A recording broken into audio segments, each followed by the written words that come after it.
नाशिक जिल्ह्याच्या पालकमंत्री पदावर राष्ट्रवादीने दावा ठोकला आहे। जिल्ह्यात राष्ट्रवादीचे जास्त आमदार असल्यानं राष्ट्रवादीला पालकमंत्रीपद मिळावं असं माणिकराव कोकाटे यांनी म्हटलेलं आहे।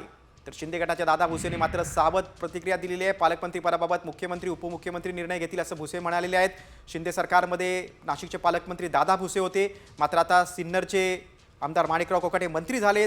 त्यांनी दावा ठोकलेला आहे, कारण त्यांनी कारण दिलंय की राष्ट्रवादीचे जिल्ह्यामध्ये मंत्री जास्त आहेत।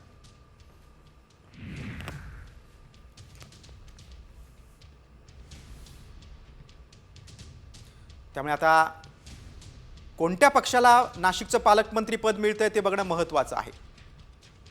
खातेवाटप झाल्यानंतर आता पालकमंत्री पदावरून महायुतीमध्ये रस्सीखेच आपल्याला पाहायला मिळते।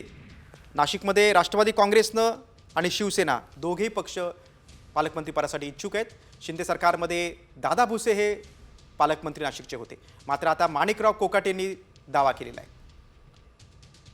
पालकमंत्रीचा दावा आहे राष्ट्रवादी काँग्रेस पक्षाचा। आमचे 7 आमदार आहे आणि नियमाप्रमाणे धोरणाप्रमाणे ज्यांचे आमदार जास्त आहेत त्यांना पालकमंत्रीपद त्या जिल्ह्याला देतात असा नियम आहे।